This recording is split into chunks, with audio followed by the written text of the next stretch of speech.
जय श्री राधे, जय श्री श्याम, जय श्री श्याम, जय माता की। आप सभी को मेरा सादर प्रणाम, नमस्कार। आज श्रावण मास का तीसरा दिन है, रविवार का दिन है। मैं सभी से आपसे अनुग्रह करता हूँ कि जाइए, मंदिर में जाइए, भगवान शिव की पूजा आराधना कीजिए और अपने इस जीवन को आनंदमय और मुक्तिमय बना दीजिए। भगवान शिव की आराधना करने से समस्त पापों से मुक्ति मिलती है और हृदय पवित्र और हृदय शुद्ध हो जाता है, जिससे आपका मन भगवान की चित्त भक्ति की ओर आकर्षित हो जाता है और भगवान की अनुकंपा से आपके घर में, आपके परिवार में, आपके व्यवसाय में सुख शांति समृद्धि का नित आगमन बना रहता है और घर में किसी प्रकार का कलह और किसी प्रकार का आपत्ति वर्ण नहीं होता है। तो श्रावण मास चल रहा है। श्रावण मास में सौभाग्यशाली होते हैं वो मनुष्य जो भगवान शिव की आराधना और भक्ति करते हैं। मैंने आपको बताया कि शिव की पूजा करने के लिए बेल पत्र, अक्षत, पुष्प, दूध, दही, जल, चंदन, अक्षत, शहद, इन सब का मिश्रण करें और भगवान शिव को अर्पण करें और भोग लगाएं और भक्ति सहित उनका संकल्प करें। कल हमारा 17वां अध्याय पूर्ण हो गया है। आज श्रीमद् भगवत गीता का 18वां अध्याय और अंतिम अध्याय चलेगा। इसके बाद पुनः प्रथम अध्याय से आरंभ करेंगे। जो मतलब मध्यम में आरंभ किया था, तो जिन लोगों के पास और जिनके पास मेरा श्रीमद् भगवत गीता का जो पहुंच नहीं पाया, वो प्रथम अध्याय से आरंभ कर उन सबका आनंद प्राप्त कर सकते हैं। ओम श्री कृष्णभ्याय नमो नमो नमः। ओम हम नामस्यो संजय पांडे सपरिवार मंचा वाचा कर्मणाय ग्रम सुख शांति समृद्धि हेतु निरोगी काय हेतु। ओम श्री साध्य प्रदक्षिणभ्यम नमामि। ओम चौमुग्रामस्यो। ओम श्रावण मासस्यो कृष्णपक्षे प्रतिव्रता तृतीयो तिथियः। ओम श्री सर्वदेवताभ्याय आवाहनं करिष्यति। ओम सर्वदेवी देवताव्यनं करिष्यति। श्री कृष्णभ्यं नमामि। श्रीमद्भगवद्गीता। ओम श्री परमात्मने नमामि। ओम श्री परमात्मने नमामि। ओम श्री परमात्मने नमः। ओम चतुर्भुज रूपाय ओम कृष्ण भक्ति भक्त वत्सलाय ओम श्री साध्याय नमो नमो नमो नमो नमो नमः। ओम श्रीमद्भगवद्गीताय अथ अष्टादशोऽध्याय आरम्भयम्। अथा 18वां अध्याय आरंभ। अर्जुन कहते हैं भगवान श्री कृष्ण ने, अब श्री कृष्ण भगवान ने उनसे कहा भोजन किस प्रकार का होता है, भक्ति किस प्रकार की होती है। इसे उन्होंने बताया कि मनुष्य का जीवन किस किस प्रकार से प्रतिभाव में उत्पन्न होता है। सात्विक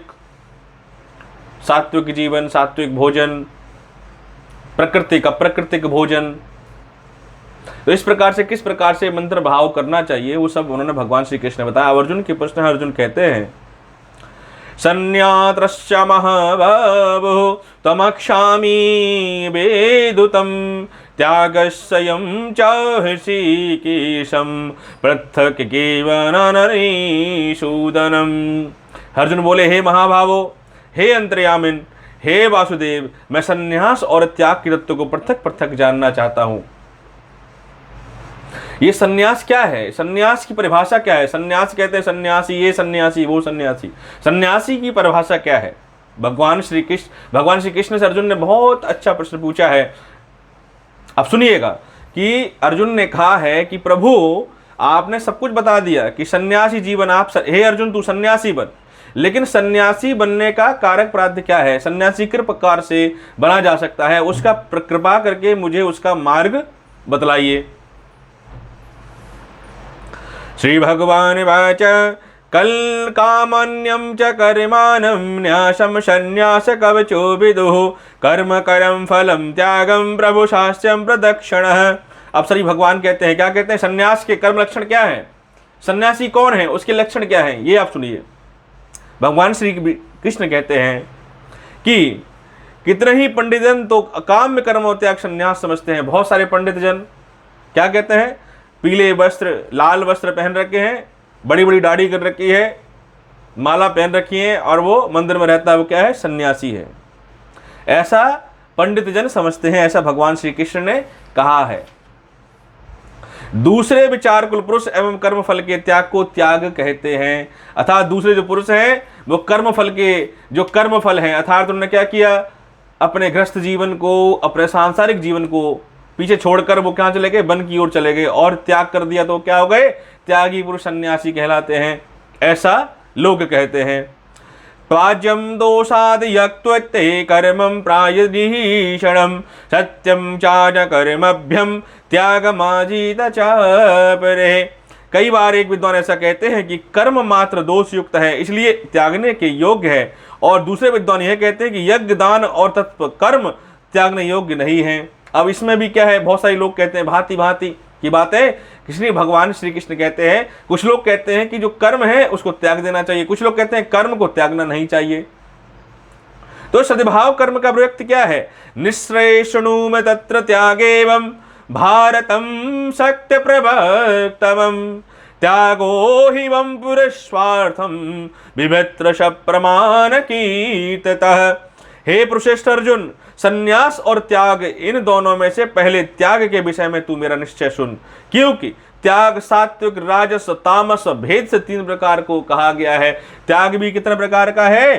3 प्रकार का त्याग है। अब भगवान ने कहा कि जो भ्रांतियां जगत में चल रही हैं वो ठीक है, लेकिन अब मुझसे त्याग कर्म और संन्यास कर्म। पहले त्याग में बताता हूं कि त्याग में क्या क्या प्रकार है, त्याग किस प्रकार से भक्ति विभक्त किया जा सकता है। यज्ञदानप्तता कर्मं नाचात्वकर्मयं एवते ततः यज्ञोदानं तपश्रेवं पापनामी मनीषृणामं। यज्ञ दान और दान तपस्या कर्म त्याग करने योग्य नहीं, बल्कि वह तो अवश्य कर्तव्य है, क्योंकि यज्ञ दान और तप ये तीनों ही कर्म बुद्धिमान पुरुषों के पवित्र करने वाले हैं। अर्थात भगवान ने कहा कि जो दान, जो त्याग, जो यज्ञ है, यज्ञ दान तप रूप कर्म त्याग करने वाला, अर्थात जो दान करता है, जो तप करता है और जो यज्ञ करता है, ये त्यागने रूप में नहीं है। इसको हमेशा ग्रहण करके इसको प्रतिरूप करें, और ये क्या जो ऐसा करता है वो क्या कहलाता है? सात्विक पुरुष कहलाता है। ये सात्विक पुरुष के लक्षण हैं, यही भक्त के लक्षण हैं कि जो दान करे, जो यज्ञ करे और जो तप करे। तप का मतलब होता है अपने अंतर आत्मा को, अपने हृदय को मंथन करके उसमें जितनी भी अव्यक्त रूप विषय वस्तु है उन सबको त्याग कर भगवान की ओर अपने आप को पूर्ण तरीके से अग्रसर कर देना। वो क्या कहलाता है? तप कहलाता है। तप। यज्ञ 3 प्रकार के होते हैं। श्रीमद् भागवत गीता में प्रथम पहले अध्याय में हमने सुना कि यज्ञ का परिभाषम कर्म सूक्ष्म आपको बता दूं तो यज्ञ है कि अपने अंदर से अग्नि प्रत्यक्ष साक्षी मानकर अपने हृदय से काम, लोभ, मद, अहंकार, ईर्ष्या, तृष्णा इन सब का परित्याग करके सभी देवताओं को अर्पण कर देना कि हे प्रभु, मेरे अंदर से जितनी भी अवश्य शक्तियां हैं उन सबको प्रविष्ट करके मुझसे दूर करो और मुझे ज्ञान, बुद्धि और भक्ति के मार्ग पर लेके चलो। यज्ञ प्रभात रूप में जो हम लगाते हैं वो यज्ञ सभी देवी देवता ग्रहण करते हैं। एपना एतयन्ति तु कर्माणि संख्यम व्यक्त फलानि च कर्तव्यम निमापार्थम निश्चितम साध्य मनुष्योत्तमम। इसलिए हे पार्थ, इन यज्ञ, दान और तपस्या रूप कर्मों को तत्संपूर्ण कर्मों के प्रथारूप कर्म अनुसार आसक्ति और फलों का त्याग करके क्या करना चाहिए? मेरा निश्चय किया हुआ मत उत्तम मत है, ऐसा निश्चय करना चाहिए। भक्ति के मार्ग पर लग जाना चाहिए। भगवान श्री विष्णु भगवान कहते हैं अर्जुन से, इस प्रकार से सत्कर्म और सद्भक्ति के मार्ग पर चलने से सत ज्ञान की प्राप्ति होगी, और सद्ज्ञान की प्राप्ति होगी तो भगवान का मार्ग, भगवान से मिलने का जो मार्ग है वो सरल हो जाएगा। जैसे आप कहीं जाते हैं, गांव में देखा है रोड, हाईवे तो बहुत पक्का बना हुआ है, लेकिन जैसे हाईवे से नीचे उतरते हैं रोड पर कच्चा होता है, तो जितनी स्पीड में गाड़ी हाईवे पे चलती है उतनी स्पीड में कच्चे मार्ग पर नहीं चल पाती, धीरे धीरे चलना पड़ता है, देखना पड़ता है गड्ढा तो नहीं है, कहीं गाड़ी कुछ हो ना जाए। उसी प्रकार से जीवन भी, जीवन का जो नाम है वो गाड़ी है, और जो रोड है ये हमें डिसाइड करना है कि हमें किस मार्ग पर चलना है। उस मार्ग को बनाने में स्वतः हमारी खुद की एक सहायक भूति होती है जो हमें मार्ग बनाना पड़ता है, क्योंकि अगर मार्ग पर चलना है तो मार्ग की विभक्ति आप ही को करनी पड़ेगी, कोई दूसरा मार्ग नहीं बनाएगा। भगवान ने तो आपको जीवन रूपी गाड़ी दे दी है, अब इस गाड़ी को कहां पर लेके जाना है, आपको निर्धारित करना है कि आपको हाईवे पे लेके जाना है, कि आपको कच्चे रोड पे लेके जाना है, या पे टूटे फूटे रोड पे, कंकड़ों के रोड पे लेके जाना है जहां बहुत सारे मोटे मोटे पत्थर हैं।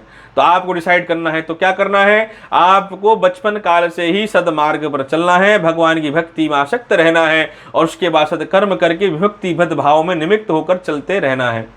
तो जब आप सदमार्ग पर जाएंगे, भक्ति मार्ग पर जाएंगे, तो आप देखेंगे कि आपके जीवन के मार्ग सरल हो गए हैं, जीवन के मार्ग सरल हो गए हैं, और आप जो करना चाहते हैं वो सात्विक भाव में विभक्त हो जाती है। तो भक्ति हमेशा नविधा भक्ति करनी चाहिए, किसी काम भक्ति, निष्काम भक्ति करनी चाहिए, किसी काम और चाह के साथ में भक्ति नहीं करनी चाहिए कि हे भगवान मैं तुम्हारी भक्ति करूंगा तो मुझे ये कर देना, मैं तुम्हारी भक्ति करूंगा तो मुझे ये कर देना। नहीं, ऐसा नहीं। नित्यम तो संन्यास कर्मणो नो भव प्राण प्रदत्तते मोतातयश्यम परित्यागयो परिचारितम तपरकीततः। निषिद्ध और काम्य कर्मों का स्वभाव में त्यागने वाला उचित है, परंतु नियत कर्म का स्वरूप से त्याग करना उचित नहीं है। इसलिए मोह के कारण उसका त्याग कर देना तामस त्याग कहा जाता है। ये तामस त्याग है। ये ग्रस्त जीवन है। ग्रस्त जीवन आपने विवाह कर लिया है तो आपको उस विवाह का आपको निर्वहन करना है, अपनी पत्नी का, अपने बच्चों का, अपने परिवार का ध्यान आपको रखना पड़ेगा। ये कर्म है। ये क्या है? कर्म है, नियतक कर्म है, इसको त्याग नहीं कर सकते। दुखम देवस्तया कर्तव्यम कमाकलनभ्यम शोभयक्षते शाकृत्वाय राजसम त्यागम नेवम त्याग फलम लवेवतम। जो कुछ कर्म है वह सब दुख का ही रूप है। ऐसा समझकर यदि कोई शारीरिक क्लेश के भय से कर्तव्य कर्मों का त्याग कर दे तो वह ऐसा राजस त्याग करके त्याग फल को किसी प्रकार भी नहीं पाता। अर्थात जो भी ये सोचता है कि वामप्रस्थ परिवार, ये जो ग्रस्त जीवन है, ये सब दुखों का ही जीवन है, इसको त्याग कर कर वन की ओर चला जाए और भगवान की भक्ति करे, तो भगवान उसकी भक्ति को स्वीकार नहीं करते। क्यों नहीं करते? क्योंकि उसने जीवन में परिग्रहण किया हुआ है, उसने संकल्प किया है कि मैं आजीवन अपनी पत्नी और अपने बच्चों का परिपालन रूप पालन करूंगा। तो जब तक उसके दायित्व का निर्वहन नहीं हो जाता तब तक उसको गृहस्थ जीवन में रहकर अपने परिवार का पूर्ण पालन क्रिया विधि करनी पड़ेगी। अगर वो नहीं करेगा तो क्या करेगा? पाप का भागी बनेगा और उसकी भगवान भक्ति निमित्त साध में ग्रहण नहीं कर सकते। कार्यभ्यम फलम तेगम कर्तय नित्यम क्रियते स्ते अर्जुन संख्यम भक्त फलम चैवम त्याग सात्विको मतः। हे अर्जुन, जो सात्विक कर्म करना कर्तव्य है, इसी भाव से आसक्ति और फल का त्याग करके किया गया है, वही सात्विक त्याग माना जाता है। जो कर्म हम करते हैं, जैसे 4 वर्ण है, 4 वर्ण कौन कौन? शूद्र है, क्षत्रिय, वैश्य और ब्राह्मण। उसी प्रकार से 4 जीवन के पड़ाव हैं, जैसे बाल्यावस्था, युवावस्था और वामप्रस्थ अवस्था और संन्यास अवस्था। इस प्रकार से चारों अवस्थाओं में मनुष्य को चाहिए कि हर अवस्था में प्रबुद्ध धर्म का पालन करे, कर्म का निर्वहन करे और उस धर्म मार्ग पर चलता जाए। 11 वर्ष की आयु तक बाल्यावस्था होती है, 11 वर्ष से लेकर 35 वर्ष तक युवावस्था होती है, 35 वर्ष से लेकर 65 वर्ष की आयु वामप्रस्थ अवस्था होती है। 65 वर्ष से अधिक जो भी जीवन है वो सारा संन्यास जीवन है, संन्यास अवस्था का जीवन है। तो 65 वर्ष की आयु तक आपको अपने कर्म का निर्वहन करना है और 65 वर्ष के बाद में आपको सिर्फ और सिर्फ अपनी भक्ति और अपने परमेश्वर के लिए साध्य कर्म करने हैं, संन्यावस्था। इसलिए जो चारों वर्ण और चारों जीवन के चक्र को जीता है और जो धर्म से निर्वहन करता है वही सात्विक भक्ति और सात्विक कर्मी कहा जाता है। ये सात्विक है। ना दृष्टता देवयम कुशलम कर्म कुशले नामनत्र भज्यते त्यागी सत्र प्रभाविष्टो मेधावी चित्र संशयम। जो मनुष्य अकुशल कर्मों से द्वेष नहीं करता और जो कुशल में कर्म आसक्त नहीं होता वह शुद्ध सर्व त्याग से यह पुरुष संशय रहित बुद्धिमान और सच्चा त्यागी कहलाता है।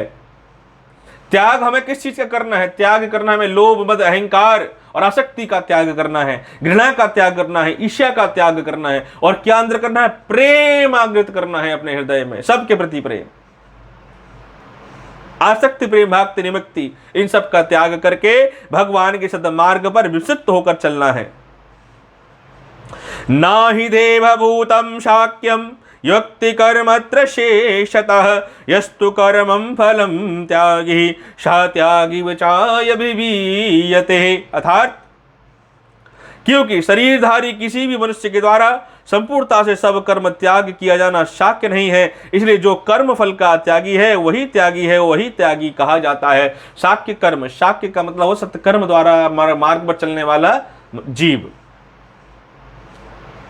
अपने समस्त दोषों को दूर करके, संसार की प्रेरणाओं को पूर्ण करके, संसार के समस्त कर्मों को पूर्ण करके जब वो सानस्थ अवस्था में प्रविष्ट करता है, संन्यास अवस्था में जब प्रविष्ट करता है, जब प्रवेश करता है, तो उसके बाद जो भी किया हुआ कर्म है वो सात्विक परित्याग कर्म कहलाता है।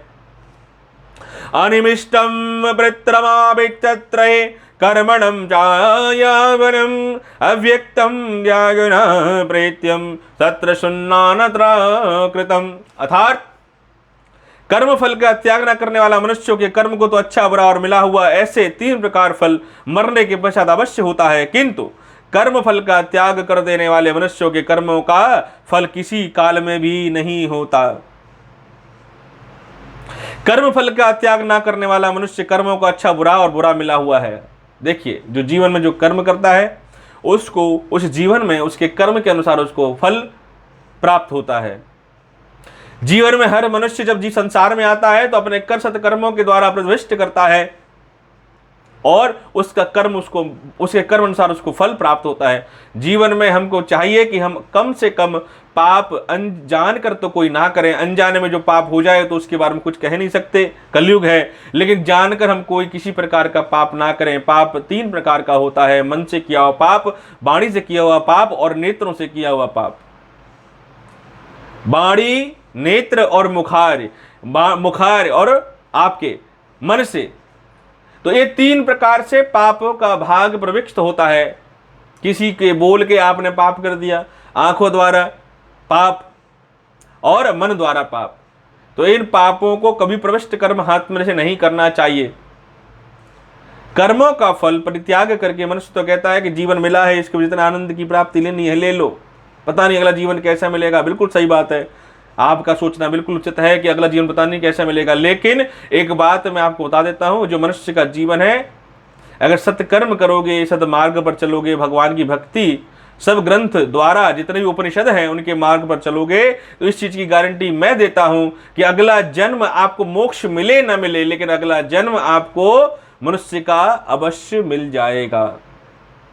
फिर आप कोशिश करके सदमार्ग पर चलते रहिए, क्योंकि सदमार्ग पर चलने से ही भक्ति की प्राप्ति की जा सकती है। ओम श्रीमद्भगवत गीतायः 18वां अध्याय मध्यांतर विश्रामं करिष्यति। ओम श्री कृष्ण गोविंदाय नमो नमो नमो नमः। ओम श्री वासुदेवाभ्याय नमो नमो नमो नमः। आज हमारा 18 अध्याय मध्यांतर है। आज श्री नरसिंह धाम के अंदर श्रीमद् भागवत कथा का प्रथम दिन है। आज हर रविवार को श्रीमद् भागवत कथा का संकल्प किया है। श्रावण मास में श्रीमद् भागवत कथा हर रविवार को प्रातः 9 बजे से आरंभ होगी और भगवान की इच्छा तक चलती रहेगी।